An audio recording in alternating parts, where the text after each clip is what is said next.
No niin, tervetuloa hyvä yleisö Oulun perussuomalaisten järjestämään tilaisuuteen. Meillä on tänään ilo saada vieras pääkaupunkiseudulta. Hänellä on huikaiseva ansioluettelo. Hän on tunnustusta saanut alkuperäislähteiden henkiin herättäjä. Pro Finlandia-mitalisti, ansiolistallaan seuraavia lyömättömiä teoksia joko omana tai yhteistuotantona. Aleksis Kiven elämänkerta. Raakatie raatteeseen, tarina Suomen hiihtojoukoista ja itänaapurin konearmeijasta. Tolvajärven suurtaistelun ihmisten historia.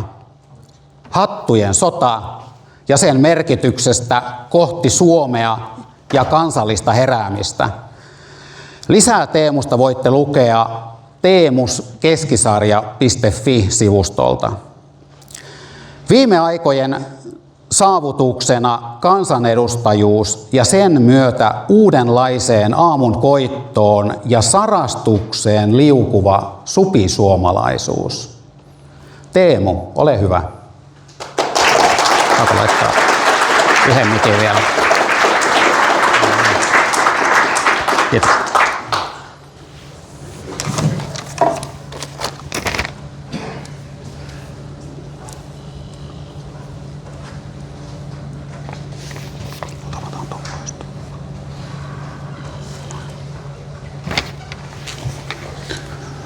Terve teille lähimmäiset. Kiitos kutsusta ja läsnäolostanne. Olen Teemu, teen kirjoja kuolleista ihmisistä. Olen tehnyt monta tutkimusta Ruotsin ajan sodista, fennomaanien kielitaistelusta ja vuodesta 1918. Siitä syystä tiedän jotakin ihmisten vihanpidosta, mutta myös rinnakkainelosta ja suvaitsevaisuudesta, joka verihuurujen lävitse häämöttää. Otsikko Suomen rasismin historia on niin rannaton, että aloitan rannasta, tarkemmin sanottuna muinaisrannasta. Oulun ensimmäinen rasistinen rikos tapahtui vuosituhansia sitten, jolloin tässä aaltoili vielä meri. Kirjallisia lähteitä ei tietenkään ole, mutta tiedämme sen 1800-luvun, 1900-luvun antropologien tutkimuksista vaikkapa viidakoiden tai Paratisisaarten heimojen keskuudessa. Oulun monikulttuuri karahti välikohtaukseen rysän kokemisessa tai jäällä hylkeen pyynnissä vuonna 3000 ennen Kristusta. Kuvitelkaa, suomalais-ugrilainen seurue askartelee apajallaan, horisontista soutaa taikka hiihtää indoeurooppalaisia germaaneja. Vähän erinäköisiä kuteeltaan, iholtaan ja ruumiinrakenneeltaan, ennakkoluulot ja muukalaiskammo heräävät puolin ja toisin. Ei ole tulkkia, mutta ilman tulkkaustakin kumpainenkin tietävät, että tuo haluaa silakkaa taikka hylkeen rasvaa. No, suomalais-ugrilaiset, kantaoululaiset ärähtävät omalla kantakielellä, että hei, me olimme tässä ensin, suksikaa kuuseen. Tulokkaat ärsyntyvät elekielestä ja he vastaavat, että hei vaan itselles, painukaa vittuun. Suokaa anteeksi, tuo ei ollut anakronismi, vaan vanha germaaninen skandinaavinen lainasana, joka tulee eläimen elimestä fitta.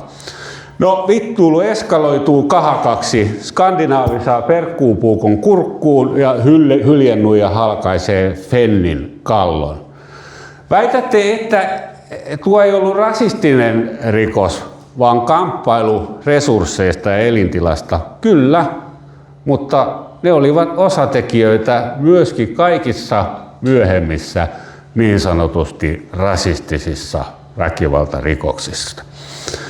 Ennen rasismin sarastusta tahtoisin oikeastaan nähdä rodut Suomen rotuhistorian aamuhämärän, mutta ei katseeni ulotu sinne saakka. Asiat ovat pimennossa 10 000 vuoden takana. Tiedämme sen verran, että kun jääkausi päättyy, riistaa seurasivat mitkä lie homo sapiensit. Kielitiede ei pääse heidän päänsä sisään. Paikannimitutkimus antaa jotain pieniä vihjeitä. Vanhimmat kauimmin säilyneet isot paikannimet, kuten Saimaa, Imatra ja Päijänne, ovat jotain tykkänään kadonnutta muinaiskieltä. Mahdotonta sanoa, millainen naama niiden nimeäjillä oli. Meillä on vain arvotuksen sirpaleita ja muutama geeni. Suomen suku ei missään nimessä tupsahtanut Volkan mutkasta yhtenä karavaanina. Pikemminkin vaellus kesti ikuisuuden eikä määränpäätä tiennyt etukäteen kukaan.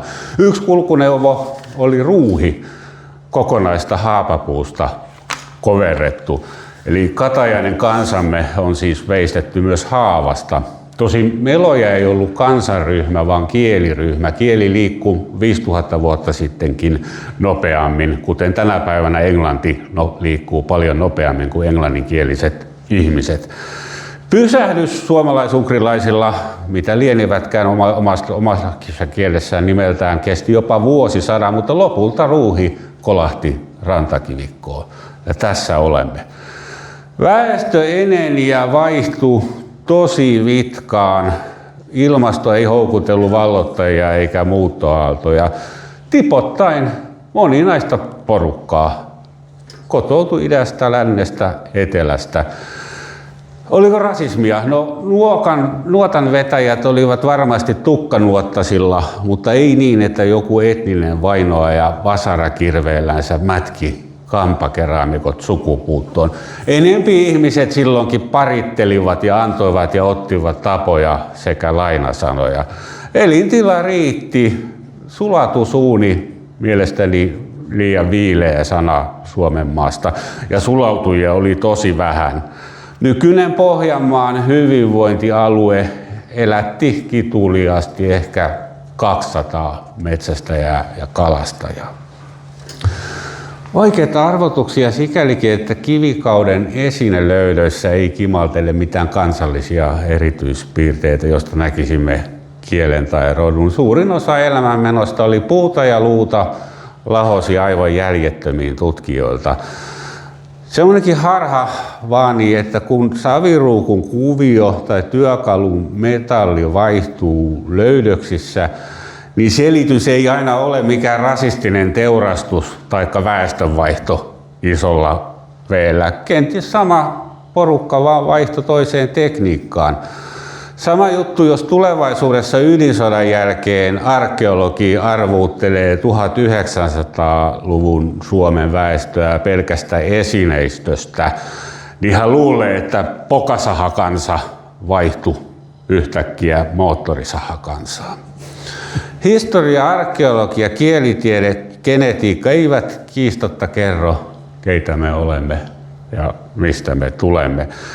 Yhtä kaikki supisuomalaiset ovat kotoisin jostain, jolleivät mistään muualta, niin siitä tuntemattoman, täällä Pohjantähden alla romaanin sotamies Rautalan mainitsemasta elimestä. Me olemme sekarotua, emme häpeile sitä yhtään. Ja olemme myös omalla muuttamisellamme sekoittaneet ulkomaailman väestöä. Meidän suonissamme virtaa monta muuttoliikettä, mutta myös muutama kaikkein alkuperäisin pisara. Yleisössä, jos olette sukujuuriltanne pohjoispohjalaisia, saattaa tänään olla promillen verran jompaa kumpaa porukkaa, jotka ajautuivat kahnaukseen jäällä 3000 ennen Kristusta. Ja minun mielestä se on aika pysäyttävä, miellyttäväkin ajatus. Suomalaiset ovat alkuperäisempiä kuin kreikkalaiset, italialaiset tai egyptiläiset, jotka vaihtuivat moneen kertaan tai uusiutuivat väkevämmillä valloittajillansa.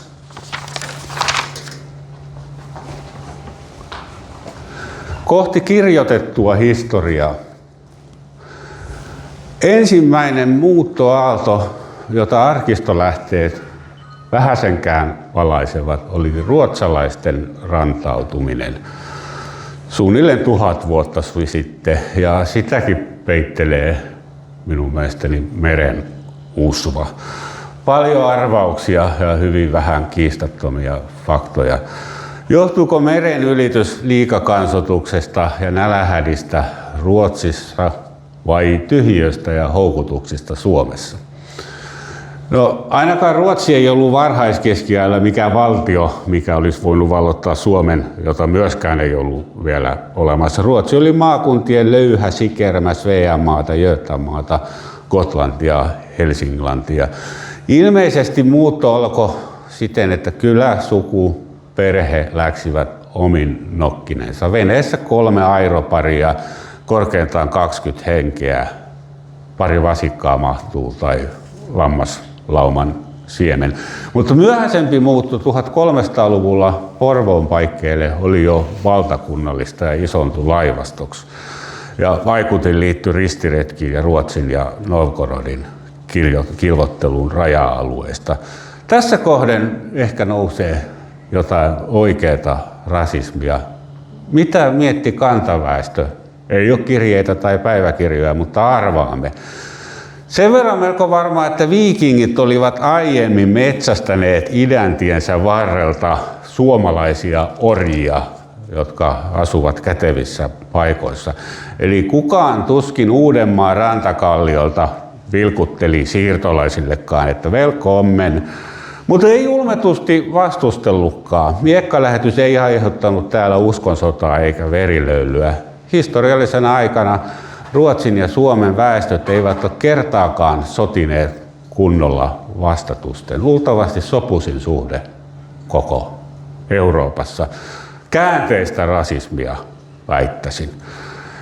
Ehkä ei ollut syytä kadehtia toinen toista puolin eikä toisin. Fennit suomalaiset todistetusti erittäin viheliäisissä oloissa. Ja perimätiedon mukaan ruotsalaisillakin oli mukana vain hansikkaallinen siemen viljaa. He levittäytyivät väljiin saariin, lahdelmiin, jokivarsiin, ei kauas sisämaahan. Sekaan sopi kyllä. Supisuomalaiset panostivat kaskeen ja eränkäyntiin, ruotsalaiset karjaan, lantaan ja peltoon. Ja hyvin tärkeää rasismin kannalta, kieli ei estänyt silloin eikä myöhemminkään seka-avioliittoja. Maaomaisuus vaan oli korvamerkittyä. Ruotsalaisella maalla suomalainen miniä vaihtoi svenskaan ja suomalaisella maalla ruotsikko vävy Suomeen. Kieliraja kulki tietyssä purossa, joissain pitäjissä se on vielä tänä päivänä samoilla neliömetreillä, mutta puhe solisi aina lävitse. Eihän keskiajalla ollut kirjakieltä suomea varsinkaan. Mikael Agricola keitteli murteiden sekameteli sopaan, johon laittoi paljon sattumia sekaan Ruotsista valmiina olevasta kirjakielestä. Ei ymmärtäminen ollut niin vaikeaa kuin tänä päivänä kuvittelisimme. Mitä väkeä ruotsalaiset olivat noin aineellisesti ja hengellisesti? No, heillä oli parempia metalleja. Suomessahan ei juuri malmeja tunnettu, kaikki tuontitavaraa. Ja ruotsalaisilla oli mukanansa voittoisa Jumala. Kaikki ruotsalaiset paikan nimet ovat kristillisiä ja muinaissuomalaiset luonnollisesti pakanallisia. Mutta ruotsikoista ei jalostunut herrarotua samalla tavalla kuin Baltian kalparitareista. Saksalaiset keskiajalla murskasivat Viron pakanat erittäin verisissä taistelussa. Ja siitä syystä heimoveljemme päätyivät Virossa vasallien ja moisioiden ikeeseen, joka kesti 1900-luvulle saakka. Baltiassa rotusorto oli tosiasia ja sanoisin, että melkein pahempaa kuin jossakin kolonialistisena pidetyssä valtiossa. Mutta Suomessa ruotsinkielistä kalastajista ja pienviljelijöistä ei koitunut vastaavaa kirousta tai sytykettä rasismille. Haluan kumota yhden populaarin ennakkoluulon. Ruotsin aika ei mennyt niin, että rodulliset ruotsalaiset alistivat suomalaisia. Ei vaan niin, että ylhäiset alistivat kaikkia alhaisia, sekä Matti Antinpoikaa että Mats Anderssonia. Kruunu repi veronsa ja veriveronsa molempien selkänahasta. Ja aatelin sukupuut versoivat muualtakin kuin Riikin Ruotsista Totta kai Saksasta, Ranskasta, Tanskasta, Skotlannista, Liivinmaalta, mistä tahansa monikulttuurissa, suurvallassa tai ylikansallisessa eliittikulttuurissa. Ja osa meidän siniverisistä baroneistamme oli rodultaan ihan punaverisiä maatiaisia. Joku 30-vuotisen sodan hakkapelitta rupesi ratsutilalliseksi, eli sai jostain hevosen ja varusteet irti. Hankki veronvapauden aatelisvaakunan, omaksui ruotsin kielen ja hienomman sukunimen. Se oli siinä. Sääty-yhteiskunta oli tietysti kaikkea muuta kuin yhdenvertainen. Mutta kuitenkaan papit, voudit, nimismiehet eivät rodullistuneet kansanryhmäksi, eivätkä ulkoistuneet rahvaasta erilliseksi luokaksi, kuten tosi monessa maailman ääressä tapahtui kastilaitokseen saakka. Ruotsin suurvallassa äidinkieli harvemmin ratkaisi, kuka sorti ketä. No, näiden varausten jälkeenkin täytyy huomata, että Suomi ei ollut lähelläkään tasavertainen osa Ruotsia. Herranen aika, miksi niin monet historioitsijat ovat semmoista väittäneet. Ruotsin ja Suomen taloudellisen, sosiaalisen epätasa-arvon tai sotilasmaantieteellisen epätasa-arvon todistelu vaatisi minulta toisen tunteroisen, mutta tähän heitän vain pari seikkaa. Tukholman keskushallinnan kanslioissa oli vain 1 tai 2 asiakirjojen suomentajaa 1700-luvun alussa, vaikka Suomi kuitenkin pinta-alalta oli 3. ja väestöltään 4. tai 5. väestössä. Suomen kieli ei olisi voinut vähempää kiinnostaa ruotsalaisia herroja. Monikulttuuri toimi saksaksi, ranskaksi, yliopistossa latinaksi, mutta suomen kieli oli täysin yhdentekevä kyökkikieli. Ehkä muutaman fennofiilin mielenkiinnon kohde Turun akatemiassa. Siinä kaikki. Ja vielä paljon puhuvampi seikka, Ruotsin hallitsijoilla vierähti 150 vuotta ilman ainoatakaan vierailua Suomessa, siis Kustaa II Adolfin ja Fredrikin välillä. Kukaan kruunupää ei astunut jalallansa Suomen kamaralle. Mitä tasa-arvoa se on? Varmaan jokainen Yhdysvaltain presidentti käy kerran osavaltioissansa.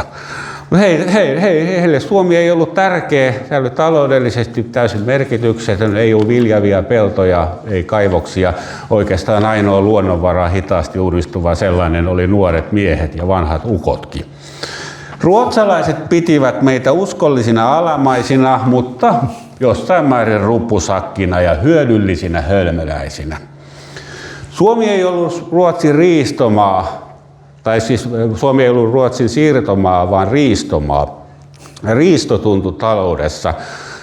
Terva oli öljyn kaltainen strateginen tuote, aivan välttämätön siirtomaalaivastojen pinnalla pysymiseen, mutta silti tervan polttajista ainutkaan ei kohonnut taaleri-miljonääriksi.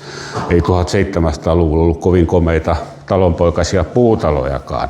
Eikä Oulun tervareilla ollut marmoripalatseja, melko vaatimattomia ranta-aittoja.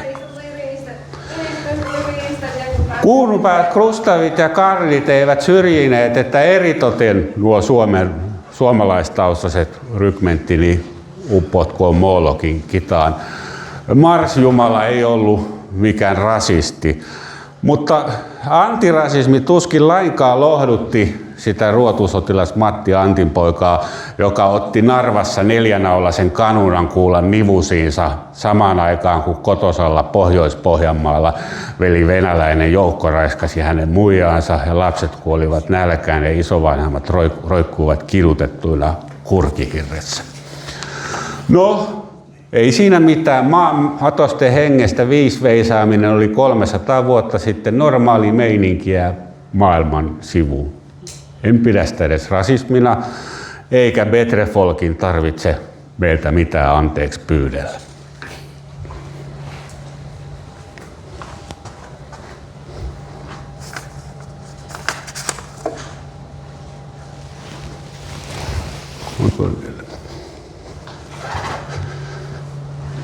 Jos supisuomalaisten kansanluonne olisi loukkaantuvainen ja muistelisimme historiaa ehdoin tahdon pahalla, niin loukkaantumisia ja tekoloukkaantumisia ryöppyä kumpujen yöstä. Oppineethan todistivat, että ihmiset Ruotsissa ja Suomessa, vaikkakin yhteisessä valtakunnassa, kuuluvat eri kansallisuuksiin. Lukekaapa esimerkiksi maailmanluokan kasvitieteilijä Carl von Linnén matkakertomuksia tai Sveaborgin, Viaporin rakentaja Ehrensvärdin kuvauksia. Siitä huomaatte, että supisuomalainen esivanhempanne oli hirvittävän ruma. Aivan kuin peräreikä Hämeessä, ja eukot ja jopa nuoret neidot näyttivät kummituksilta. Ei sivistynyt herrasmies voinut olla samassa huoneessakaan heidän kanssa. Savutuvissa kyhjötti mustanaamaisia tihrusilmiä, puolittain sokeita semmoisen sairauden kuin silmäpasko takia. Ja sitä paitsi suomalaiset olivat kansanluoteeltaan saamattomia ja aloitekyvyttömiä, niin laiskoja, etteivät talvisin jaksaneet edes avantoja hakata kalastukseen tai elikoiden ruokkimiseen. Hyi, mitä roskaväkeä. Tosin voisin väittää vastaan 300 vuoden päästä, että suomalaiset ymmärsivät, että 30 asteen pakkasessa vyötärön vahvuissa hangessa on turha rehkiä, kun kaloreita kuluu enemmän kuin saat ravintoa tilalle. Ja jos syyttivät meitä taloudellisesti kelvottomiksi ja saamattomiksi, niin varmaan vaikutti asiaan se, että Matti ei voinut perustaa sahaa tai edes myllyä, kun sääty-yhteiskunnan huoneentalussa käytännössä luki, että yrittäminen rahvalta kielletty. Ruotsin ajan stereotypia jatkui 1800-luvulla svekomaniaan, poliittiseen Ruotsin mielisyyteen. Ja silloin tuli käytäntöön poikkitieteellinen rotuoppi. Eroa ei enää tehnyt äidinkieli eikä välttämättä säätykään, vaan rotu, verenperimä. Rantaruotsalaiset olivat mielestään kauniimpia, siveämpiä, ryhlikkäämpiä, kekseliämpiä ja älykkäämpiä. Suomalaiset olivat heidän mielestänsä heikkolaatuisia, tsuudilaisia, aasialaisia, mongoleja. Kallon muodostakin sen näki. Ruotsikot soluttivat nuo yleistykset hetkeksi Keski-Euroopan tiede-elämään. Ja jonkun verran aikaa suomalaisia tosiaan pidettiin korkeintaan afrikkalaisten tasoisina. Eipä siitä mitään käytännön haittaa ollut, mutta loukkaantua voisimme jälkikäteen, jos huvittaisi. Tuo suomenruotsalaisuuden kärkimies Axel Olof Freudenthal, jonka kunniaksi RKP yhä viettää muistopäiviänsä, oli tietysti rasisti, melkein fasisti somen loukkaantumisteollisuuden kannalta. Mutta tarkemmin katsottuna Froikkari Freudenthal oli mies minun makuuni. Hän oli vilpittömän ylpeä uusmaalaisesta kotiseudusta ja tiedosti juurensa juuri sillä tavalla, kuin suomalaistenkin olisi pitänyt jo aiemmin tehdä. Froikkari Freudenthal teki just sitä, mitä kaikki muutkin nationalismin vuosisadan Euroopassa. Eli kansallisuudet jalostivat omaa kuvaansa ja siitä hyötyvät tiede ja taide ja kulttuuri. Olen hyvin kiitollinen historian hengetterille siitä, että fenomaanit eivät jääneet ruikuttamaan 1800-luvulla todellisia ja kuviteltuja vääryyksiä, eivätkä kinuneet mitään anteeksi pyyntöä, vaan vastavuoroisesti heittivät herjoja hurreille. Ei mitään älyä uhriutua menneisyyden vääryyksistä. Historia jatkuu. Suomalaiset vaan sisuuntuivat. Voitimme kielitaistelun hengen aseen ja osoitimme kirjallisuudella, kuvataiteella ja musiikilla, että arvon mekin ansaitsemme asia kunnossa. Kalevalan, Sibeliuksen ja Kallen Kallelan jälkeen ei tarvinnut suomalaisten pelätä rasismia Berliinissä tai Pariisissa. Sillä tavalla kielitaistelu poistui päiväjärjestyksestä. Vuonna 18 vaikutti verentekoihin, mutta ei mitään isompaa sotaa kuitenkaan kieliryhmien välillä syntynyt. Yliopistotkin oikeudenmukaistuivat kaksikielisiksi 1930-luvulla. Hyvä, hyvä, hyvä. Suomen kansakunta ja kansallisvaltio syntyivät kahden kansalliskielen liitosta, muuten meille ei rahkeet olisi riittänytkään. Rasismi kyllä kyti, mutta ei leimahtanut liekkeihin. Ja kielten kilvottelusta oli pidemmän päälle hyötyä sekä suomenkielisille että ruotsinkielisille. Jos katsotte Euroopan karttaa, niin tuskin Belgian ja Sveitsin kaltaiset maat ovat mitään kaksikielisyydessään menettäneet. Oikein hyvä järjestelmä.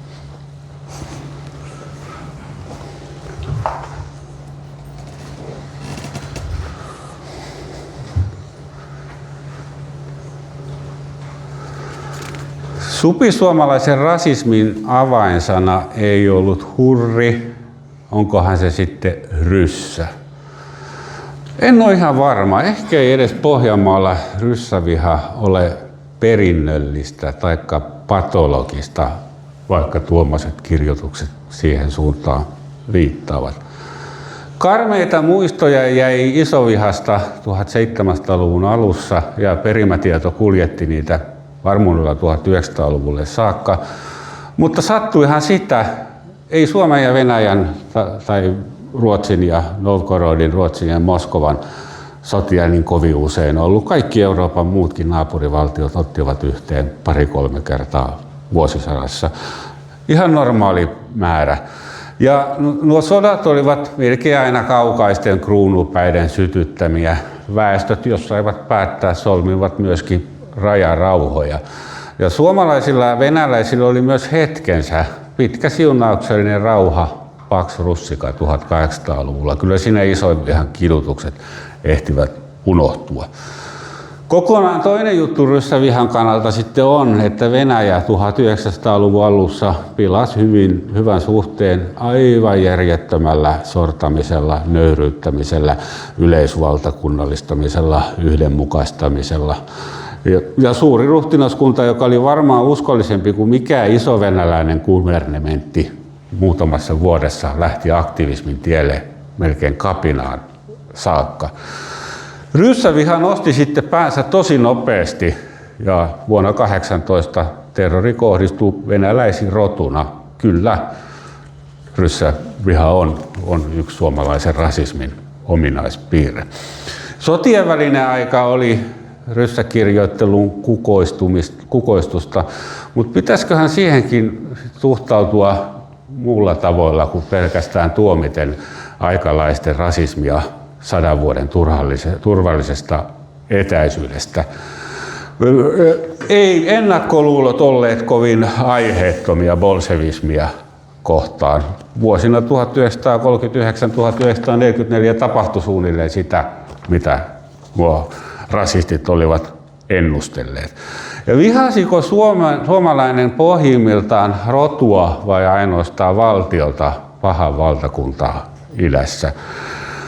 Karjalaiset kaihosivat sotien jälkeen kotiseutua, mutta sikäli kuin itse heikäläisiä tunne, niin ei kostohimo myrkyttänyt heidän loppuelämäänsä.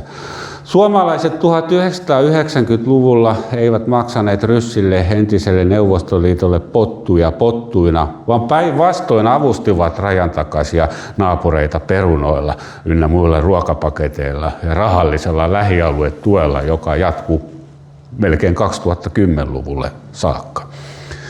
Tänään taas Ukrainan takia sanomme, että ryssä on ryssä, vaikka sen voissa paistaisi, mutta ehkä ei sekään ole rasismia, vaan suurpolitiikan tosiseikkojen tunnustamista.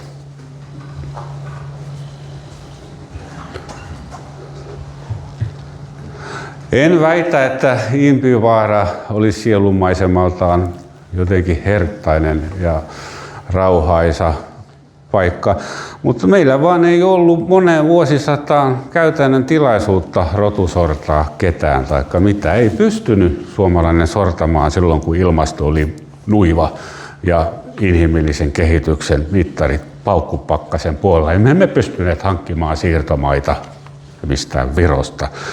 Valtaväestö kävi omaa vallatonta elämäntaistelua. Suomenkielinen enemmistö oli kaikissa viroissa ja muissa ihan pikkiriikkinen mitätön vähemmistö.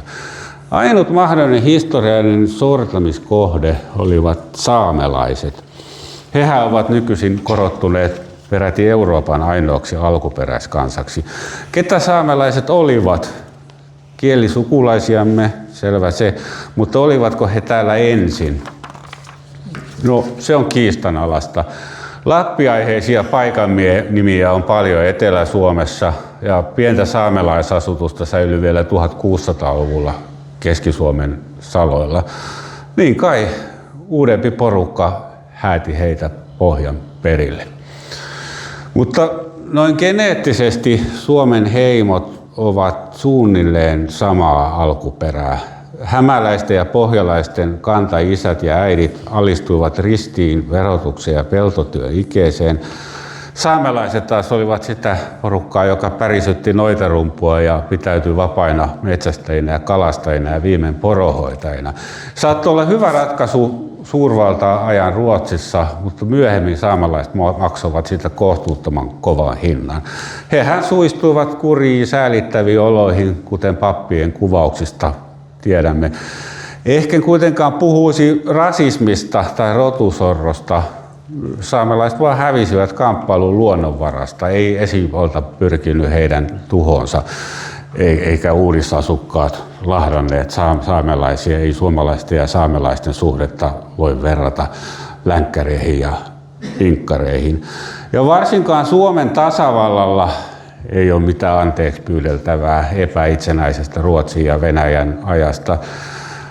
Kolonialismisyytöksistä tänään huokuvat ajahengen hullutukset. Savupirti mustan nokinaama ei kantanut valkoisen miehen taakkaa, ei kirjaimellisesti eikä kuvannollisesti. Ja Petsamon omistaminen 1920-30-luvulla, kun siellä oli muutamia tuhansia koltteja, niin on aika köykäinen vertauskohta Espanjan, Ranskan, Englannin, Saksan ja Belgian siirtomaan herruudella.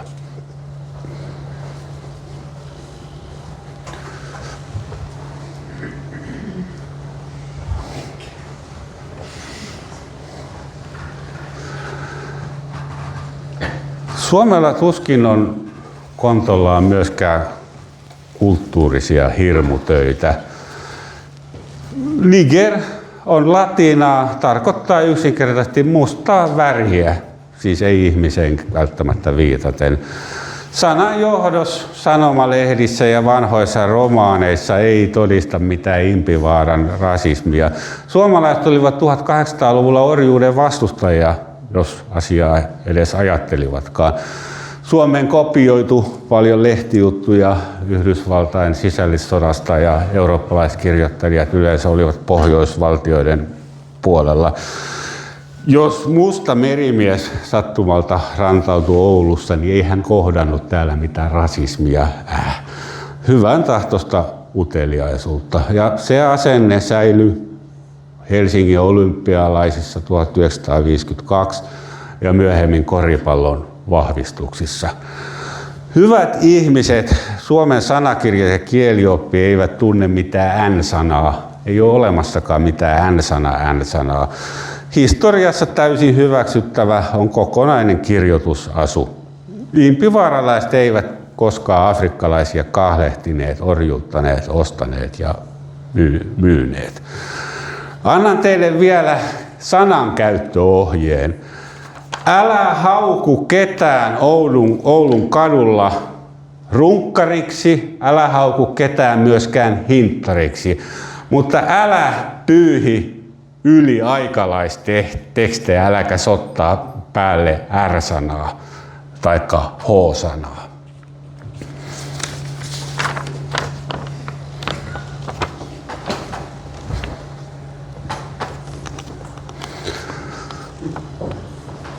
Rotujen kaikkeus menee överiksi yhdestä luennosta.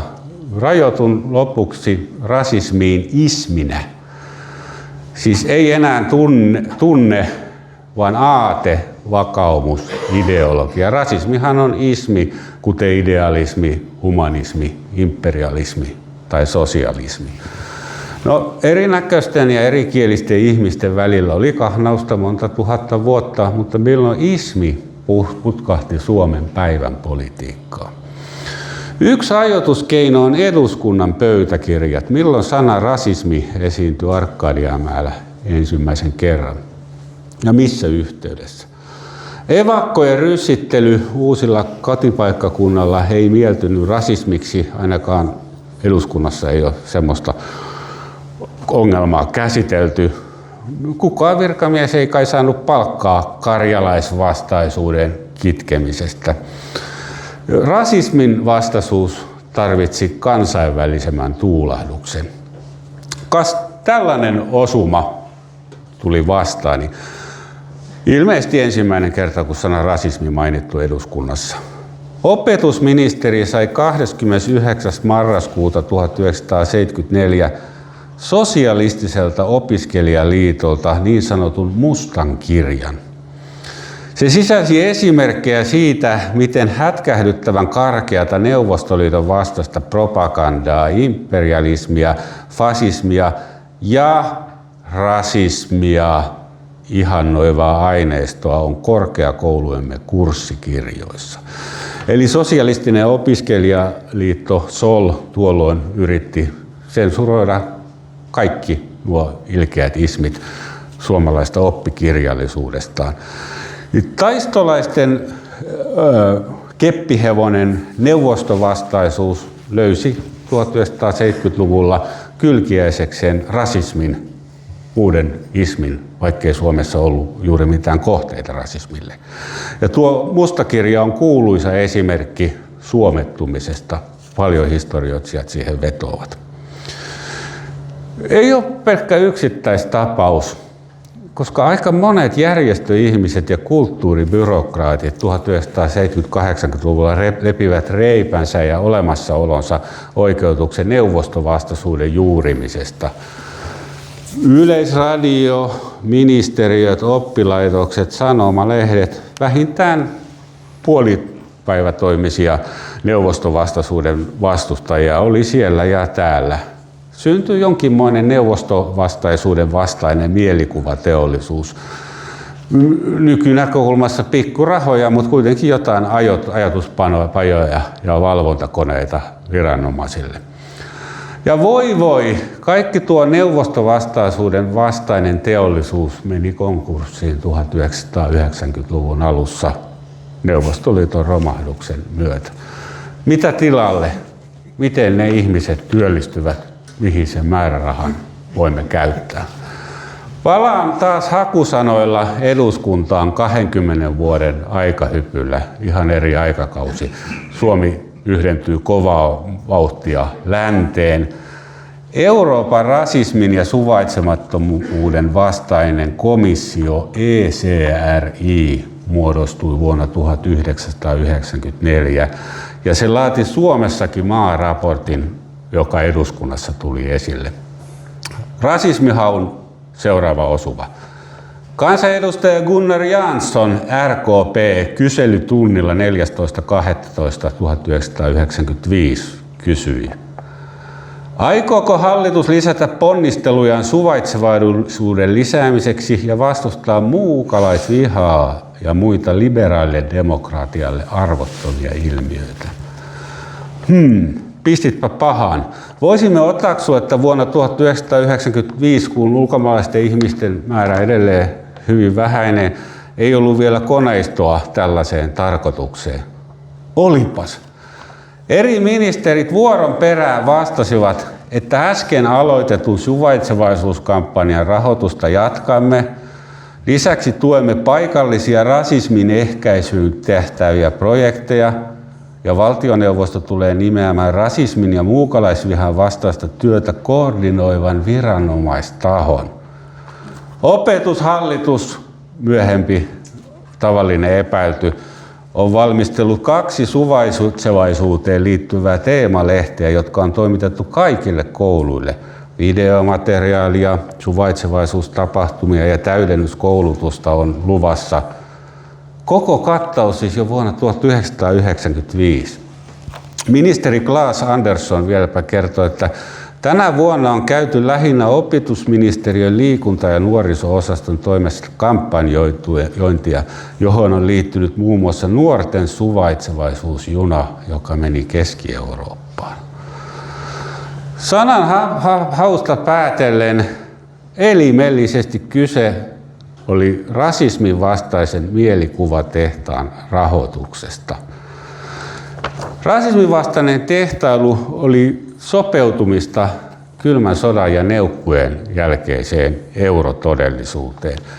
Seuraa rahaa, tarkemmin sanottua verorahaa, niin jäljet johtavat supisuomalaisen rasismin sylttytehtaalle. Se on tieto.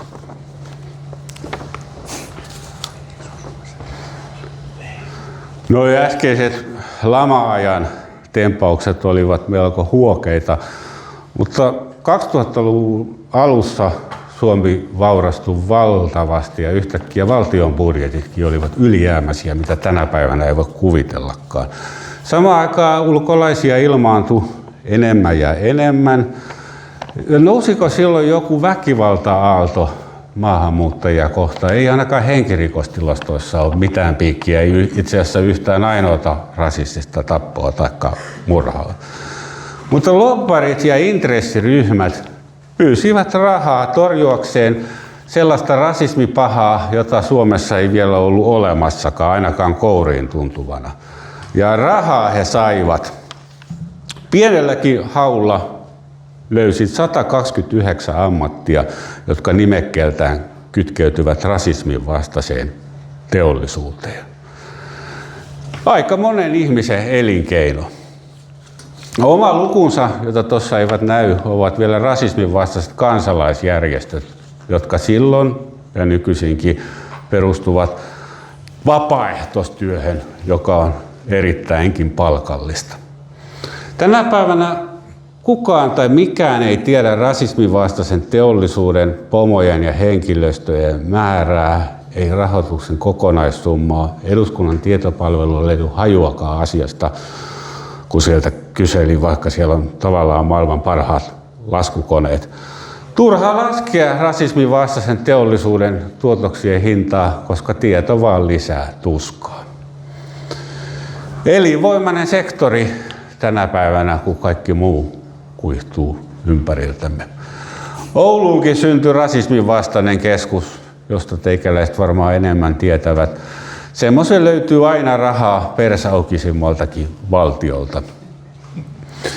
Oulussa kohautti jokin aika sitten herrasmies nimeltä Nahim Hagos, joka raiskasi useita vanhuksia, mutta ei Oulussa ole mitään vanhusraiskausten estämiskeskusta, koska siellä on erittäin vaikeaa saada rahaa valtiolta tai EUlta.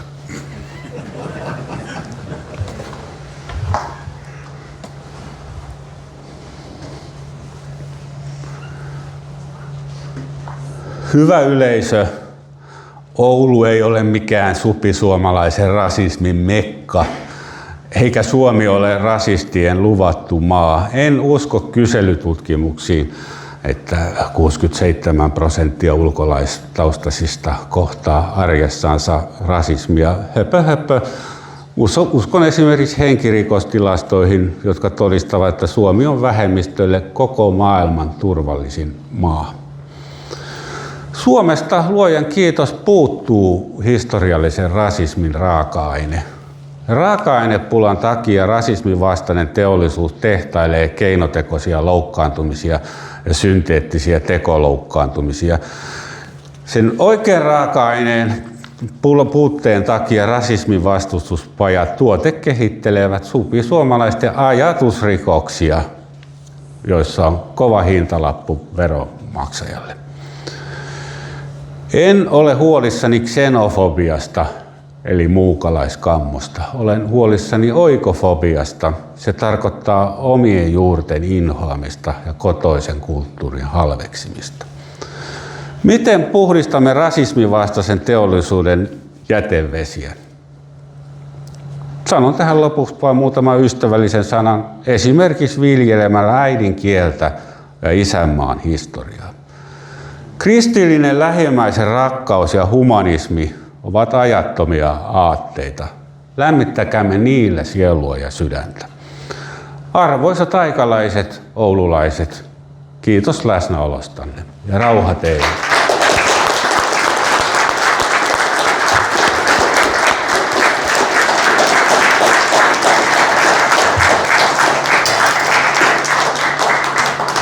Kysymyksiin ja vastaväitteisiin on hyvin aikaa.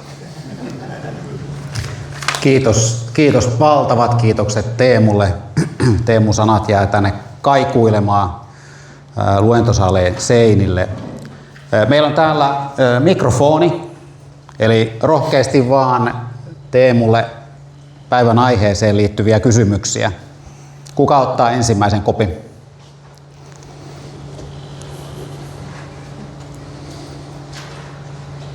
Onko Karilla heittää joku? Teemun kanssa näistä niin paljon keskustelua. Voin mä tuosta saamelaisuudesta. Saanko mä antaa sulle tänne kuuluu?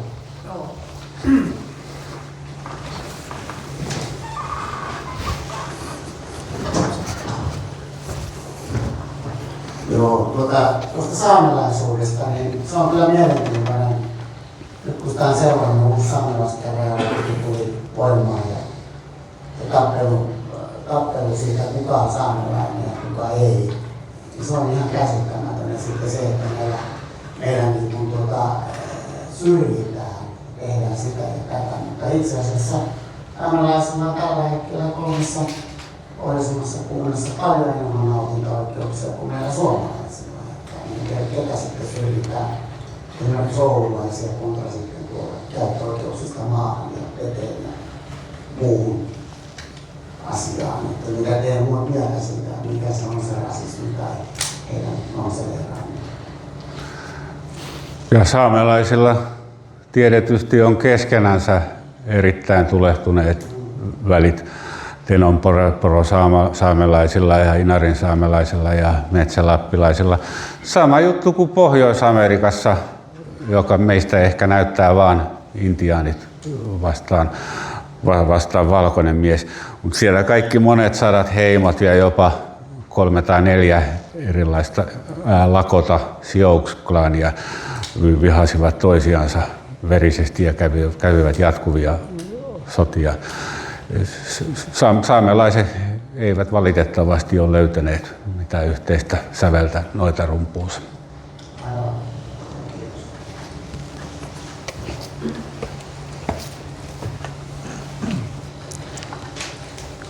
Tuleeko muita kysymyksiä? Rohkeasti vaan sieltä. Täällä on 2, niin anna sulle. Mä haluaisin kysyä, kun mä oon tästä päätöstä pikkusen huolissani, että mitä tämmöisiä rauhanomaisia keinoja olisi tämmöisten konservatiivisten suomalaisten arvojen tuomiseen ja tällä, koska tuntuu aina se, että jos vähänkään julkisesti tai erityisesti sosiaalisen median laittaa tämmöisiä suomalaisia rauhanomaisia konservatiivisia arvoja, niin ne torpataan ja sitten siinä tulee se perinteinen peruskortti ja kaikkia tällainen, niin miten saavuttaisiin tämmöisen niin järkevän keskustelun yhteen, koska mediahan tunnetusti ei tue tämmöistä suomalaista konservatiivista arvomaailmaa minun mielestäni. Ihmiset ovat silmästä silmään hyvin viisaita ja ystävällisiä ja miellyttäviä. Silloin tällä joku pikkuinen vastamielenotus, mutta ei rahvas ole vielä tyhmistynyt kovin kammottavasti. Suomessa vaan on ehkä Euroopan vilpillisin ja valheellisin media, josta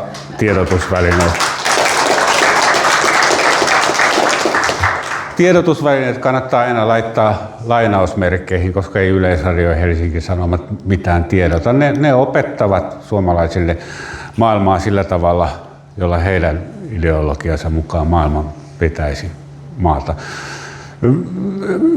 Mitään järjellistä keskustelua ei synny jostain väestönvaihdosta, vaan joka kerta hokema rasisti, natsi, fasisti, äärioikeiston salaliittoteoria ja joku Uudessa-Seelannissa tapahtunut ammuskelu.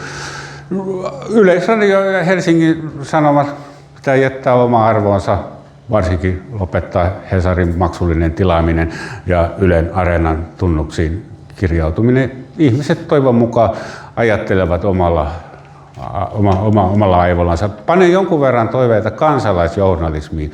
Vielä 3-4 vuotta sitten halveksin suuresti jotain somettajia ja YouTube-kanavia. Se on pelkkää roskaa ja ihmispaskaa. Mutta monet näistä itsenäisistä pienillä mainosrahoilla leipänsä ansaitsevista ihmisistä tekevät ihan vakavasti otettuja juttuja. Ainakin päästävät kanavillansa ääneen erimieliset oikealta ja vasemmalta, johon niin sanotussa tiedotusvälineessä ei ole mitään mahdollisuutta. Mullahan on ollut elokuusta A-studiosta lähtien täysporttikielto Yleisradioon, koska sanoin sikalaa sikalaksi ja verilöylyä verilöylyksi. Katsokaapa Ylen A-studion ja A-talkin ja Aamu-TV-vieraita. Mä oon kuitenkin toisiksi suurimman puolueen varapuheenjohtaja, ei mua koskaan siellä listalla. Voisi muokaksi sitä aikanaan sanottu ja sitä se on edelleen? Toi on osittain väärä käsitys. Mäkin ajattelin, että Yle on pelkästään vihervasemmistolainen, mutta kaikilla vanhoilla valtapuolueilla on Ylessä erittäin mojovat läänityksensä, Keskustalla, Kokoomuksella. RKP:llä on lähes 20% Ylen budjetista Svenska Ylen kautta. Ja persujen Yle-vastaisuus ja Ylen persukammo johtuvat pitkälti siitä, että persut on niin nuori puolue. Vasta 2000-luvulla eduskuntaan noussut. Me emme ole ehtineet mädättää. Me emme ole pystyneet soluttamaan sinne mitään ohjelmistopäälliköitä tai tuottajia tai varsinkaan hallituksen jäseniä.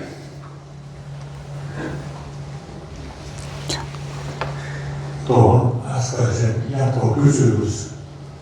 Kun ajatellaan tässä muutama kesä taaksepäin, esimerkiksi Pohjoismaiden suurinta hengellistä juhlaa, tämmöisiä,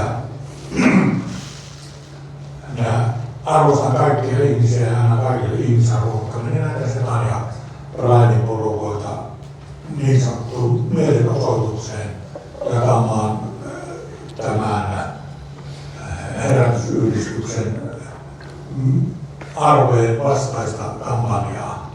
Ja sitten jos ajatellaan, että missä vaan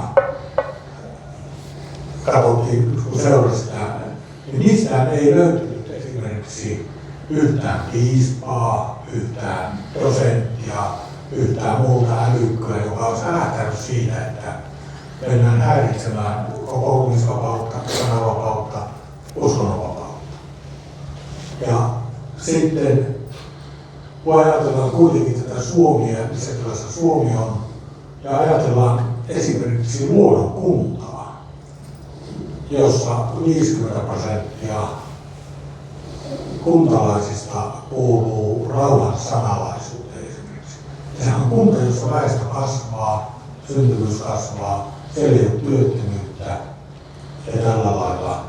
Mihin me ollaan menossa tässä koko maassa? Paheneeko vai paraneeko asiat? Yleisradio opettaa tosi-TV:ssään, että vauva syntyy miehen pepusta. Semmoisiin nykyisiin haikarasatuihin lasten pitää uskoa. Revipä siitä syntyvyys 2030-luvun Suomessa. Ja rasismin vastaisen teollisuuden sisar on sateenkaari-industrialismi. Kukaan meistä tietenkään vastusta homoseksualismia yhdentekevää, mitä ihmiset puuhailevat keskenänsä vällyjen alla. Mutta sateenkaari-industrialismilla tarkoitan sitä, että Ylpeysfestivaali pitää bakkanaalejansa jokaisessa kaupungissa viikonkin putkeen veronmaksajien piikkiin. Ja pelkästään yhdenvertaisuusvaltuutetun toimistossa on 29 kovapalkkasta lakimiestä ja tiedottajaa. Sateenkaari-industrialismi kehittelee samalla tavalla kuin rasismin vastainen teollisuus ajatusrikoksia ja jotenkin leimaa suppisuomalaiset homovastaisiksi, vaikka Suomi on oikeushistorialtaan luultavasti homomyönteisin tai homovälinpitämättömin maa, jossa homoseksuaaleja on viimeksi teloitettu vuonna 1665. Tuommoinen välikommentti, mulla on iso ääni. Tää on sinänsä makea, että mä varmaan kuuluu ääni. täällä on käynyt paljon historialuentoja kuuntelemassa ja kirjallisuusluentoja ja näin poispäin, niin onhan tää masentava tää professori, että niinku poliisia tuossa viisi. Siis todella masentava, pitkä työpäivä. Ja mitä tässä luennossa oli semmoista, että niinku, siis aivan absurdia, että ei tule mielenkään, että joku tuomitsee kaikki kommunistien, anarkistien, raidin, mitä tahansa riehumaan tai johonkin seuraan tai muuhun taas, niin se on moukkamaista käytöstä. Että sitä on dialogia, vapaa sanaa siinä keskustelemaan tai yleisesti, että niinku, se oli todella masentava fiilis, se oli edelleenkin osa, niin tuossa poliisi rivi täällä. Niin ei tää kyllä ole hyvä menoa tämmönen, että tuollainen semmoinen dialogi niin kuitenkin säilyssä meidän yhteiskunnassa.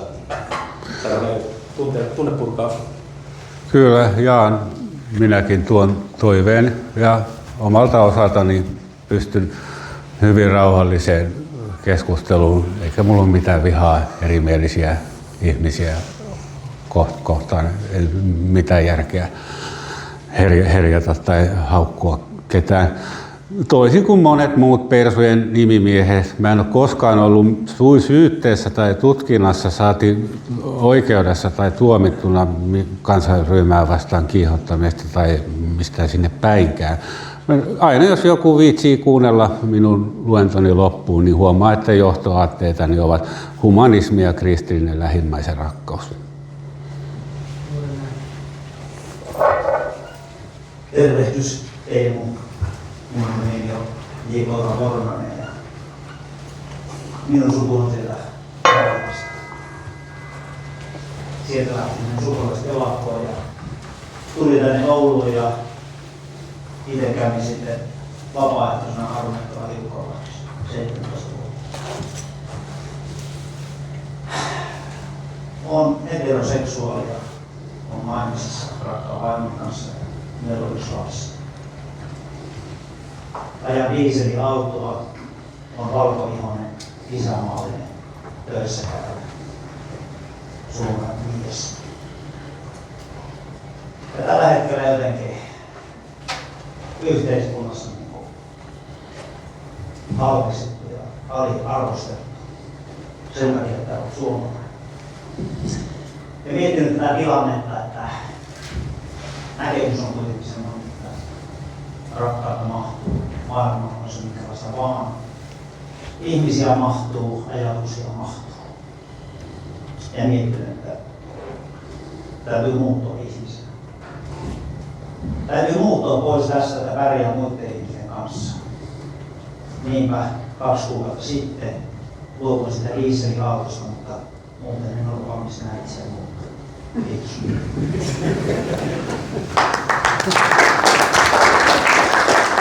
Kiitoksia kauniista puheenvuorosta. Tunnistan sukunimesi Vornanen rajan takaisista runonlaulajien pitäjistä.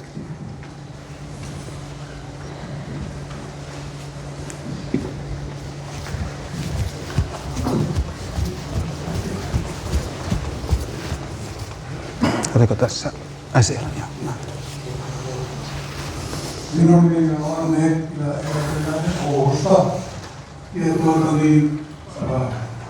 kysyisin sinulta, kun olet kannattanut tuossa ihan päätösvaiheessakin huolta suomen kielestä, jota huolta itsekin kannan, että mitkä ovat ne konkreettisimmat syyt, missä näet uhkan tälle suomen kielelle? Kieli on jopa tärkein, historiakin sen osoittaa. Ja kieli kukistuu nopeammin, ylikansallinen pakko englanti jyrää meitin.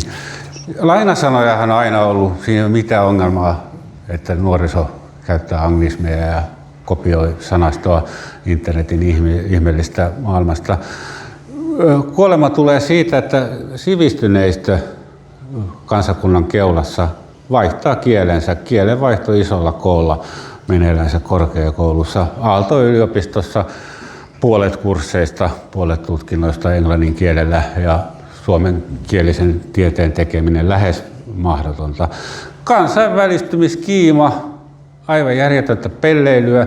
Eihän kieli ole mikään tomuinen muinaismuisto. Kieli on ajattelun työkalu. Jokainen ihminen ajattelee parhaiten äidinkielellä. Suomalainen kansainvälisin englanninkielisin rockmuusikkokin tietää äidinkielellään suomeksi 100 kertaa enemmän sanoja kuin englanniksi.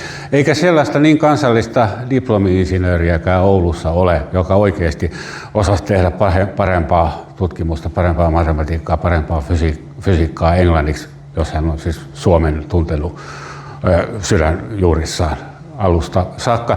Sanotte, että ei ole mahdollista suomentaa jotain tiettyjä vaikeita ammattisanoja. Se on kuulkaa ollut aina ennenkin mahdollista. 1800-luvulla suomalaiset vähivoimavaroilla, vähällä rahoituksella suomensivat kaiken maailman tieteen hienot sanat. Sivistys ja kirjallisuus esimerkiksi on tuoreita Elias Lönnrotin ja kumppaneiden lainasanoja.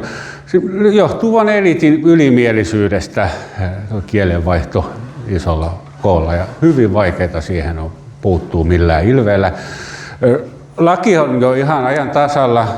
Kielilaki ja yliopistolaki kieltävät kielenvaihdon ehdottomasti, mutta ne lait ovat sanktioimattomia, eli rikoksista ei saa rangaistusta. Ne pystyy ottamaan pois rahoitusta sellaiselta yliopistolta, joka lainvastaisesti houkuttelee kymmeniä tuhansia englanninkielisiä ilmaisopiskelijoita ja samalla polkee suomalaisuutta.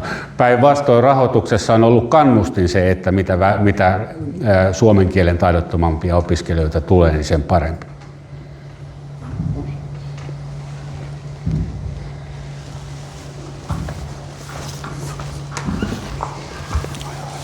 Tuohon vielä jatkaisin, että mikä on surullista. Yliopistossa hyvin selkeästi siirrytään keskustelussa englanninkielinen, jos siellä on yksi englanninkielinen. Jos englanninkielinen ei opi suomea, sen kotoutuminen Suomeen on paljon vaikeampaa ja kynnys lähteä muualle ja paremmin ilmastossa olosuhteisiin Keski-Eurooppaan töihin on matala. Eli kun meille tulee, ja varsinkin kun me rahoitetaan tuotekehitystä ja tutkimusta, niin se, että se jää Suomeen se tutkimuksen jälkeen, niin on tärkeää, että se osaa suomea. Ei se opi suomea, jos me ei puhuta suomea. Täsmälleen juuri noin. Itsestäänselvä asia, jota kukaan ei edes yritä tajuta. Siis jos on 30 ihmistä seminaarissa tai työpaikalla, niin yksi heistä ei osaa suomea, niin totta kai sen yhden pitää opetella suomea. Ihan väärää vieraskoreutta 29 ihmistä puhuu vasta toisiksi parhaalla kielenänsä. Ja kotoutumisen edellytys, kotoutumisen todiste ja motivaation osoitus on se, että sä opit paikallisen kielen. Suomi ei kielitieteellisesti katsottuna edes kovin vaikea kieli, aika helpot äänteet ja kirjoitetaan samalla tavalla kuin lausutaan. Useasti tarhalapset oppivat muutamassa vuodessa ja myöskin koululaiset oppisivat siinä tapauksessa, että heidät laitettaisiin luokkaan supisuomalaisten ihmisten kanssa eikä johonkin erillisryhmäänsä puhumaan jotakin arabiaa ja somalia.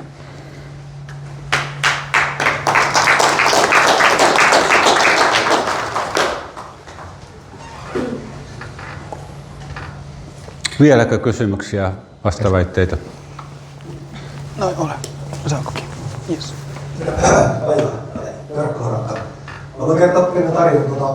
Mun suku on isän puolta suku on Soireiden Karjalasta kotoisin. Karjalan paikalle.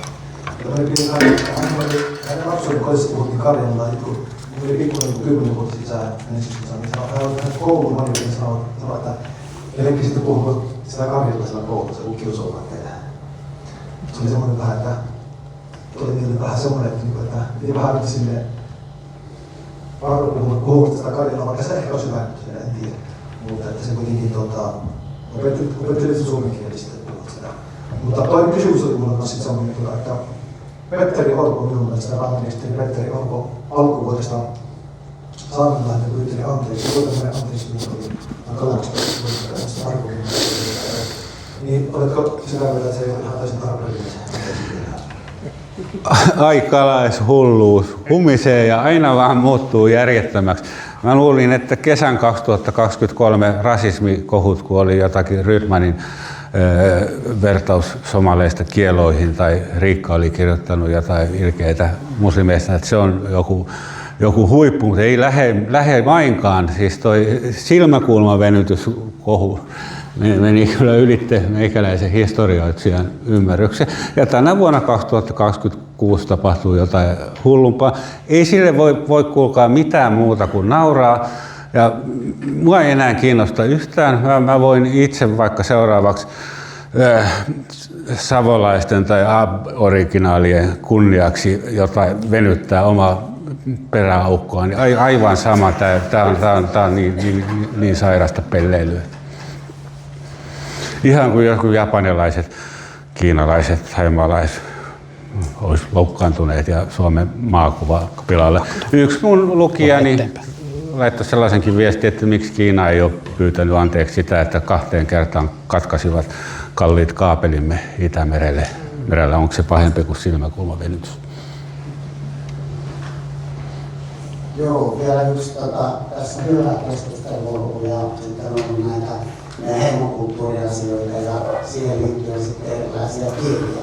Miten puhutaan, miten itse mä oon tämmöinen sudetjoululainen, että mä tiedän, että täällä puoli vuotta ajasta, niin on itse asiassa tuolla pääkaupunkiseudulla syntynyt ja asun edelleen.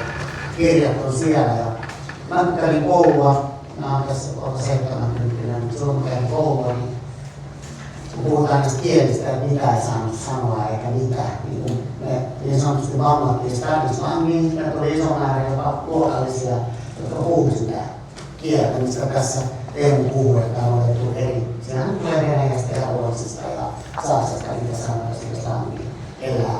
Niin me ei saatu koulussa puhua. Meillä oli niin tavallaan sama tilanne kuin saamelaisilla, koska pönttövuoren takkaa tulleet savolaisoikeat ei ymmärtää, mitä puhuttiin, mutta kaikkia muita vuorkeita saa puhua, mutta me ei saatu puhua sitä, jota kuitenkin puhuu muuta ammattiihmistä.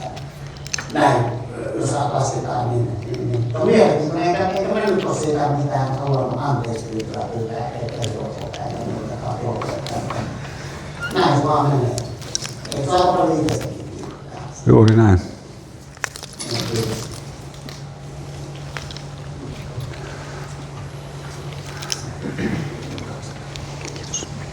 Paljon. Joo, siellä vielä yksi. Otako kopi?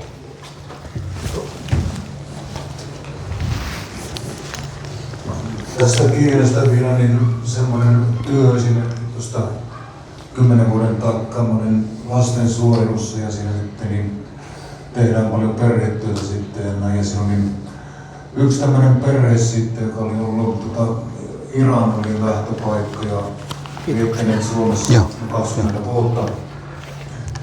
Panin sitten merkille, että kun oli tämmöisiä perhetapaamisia, niin siinä oli aika paljon tehtiin tulkkeja siinä hommassa mukana. Ja mulla tietenkin tämmöisenä maalaistulana tuli mieleen, että jos 20 vuotta on Suomessa asunut ja tällä, niin eikö se olisi vähän niin kuin itsestäänselvyys, että se kieli ollaan niin kuin opeteltu sitten ja kaikki. Ja tiesin toki, että tämä kyseinen perhe on monien tukimuotojen varassa ja tällä, mutta sitten minä tämän tapaamisen myötä vasta ymmärsin, että järjestelmä mahdollistaa sen, että ei tarvitse opiskella suomen kieltä, että täällä pärjäisi, niin kyllä mä siitä pikkusen katkeroidun tähän järjestelmään sitten. Että niin. On nyt varsinaista kysymystä ollut, mutta vaan kerroin tämä, että tämä on se osasyy siitä, rohkaistaan siitä, että kieltä ei tarvitse opiskella.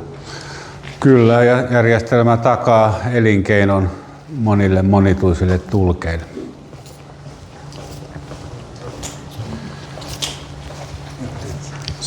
Keskisarja kiittää lähimmäisiä aikalaisia läsnäolosta.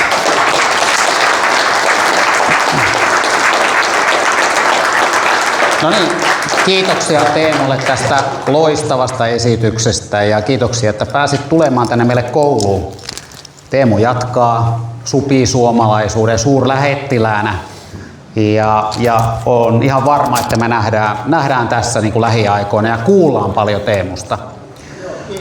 Järjestyskysymys, eli 8.00 menee rakennus kiinni, tai korjaan 20.00 ja noin varttia vaille rupeavat vartijat niin kuin käymään tätä rakennusta läpi ja tyhjentämään sitten asiakkaista, että lähdetään tästä pikkuhiljaa, ei ole mitään kiirettä, mutta kello 20.00 pitää olla ehdottomasti kaikkien poistuneena rakennuksesta. Kiitoksia osallistumisesta. minä seuraan sinun YouTubea ja kaikkia. Ja pidä tämä sinun, kuulla, kiitos. pidä tämä sinun kielenkäyttösi. Se on fantastista. Yritän parhaani, yritän parhaani, niin kauan kunnes turpa tukkeutuu. Älä anna kenenkään tukkia. Kiitos. Jätetään huomenna väliin. Joo. Mulla on työjuttuja ja sitten tässä on tää vähän härdeliviikko ja tää oli tässä vielä ja kaikki. Tänään en ole lukenut vielä sähköpostia. Tänään en siis ole vielä huomenna lukenut, mutta jätetään heti väliin, lentokentällä mutta sitten ihan vaan lähinnä tämän viikon vuoksi. Kun on semmonen Toivottavasti mä laitan muistan illalla vastata. ilmoitusta siitä, että kaikki tietää, että ei ole tapahtumaa. Joo, mutta tosiaan ei ole huomenna. Kiitoksia Vornanen. Kaikkea ihan halusin vaan tarkistaa. Joo, hyvä. Joo, kiitos. Tekemästä työstä Kiitos. Sulla on varmasti kova nahka. No ei te vielä joutunut koville, minulla on yhden tekevää, että somessa mitä huudellaan. Selvä. Joo. Kiitoksia. Kiitoksia, loistava esitys ja tervetuloa Kajaaniin. Joo, toivottavasti pääsen. Kiitoksia Lunnista ja niin oli kohtuullisen kiinnostavakin juhla. Hyvä kuulua. Se on niin toivottavasti niin eduskunnassa saadaan jotakin järkeä. Joo, toivon mukaan. Saanko ottaa teistä kuvaa? Totta kai. Joo. Kiitos. Kiitoksia.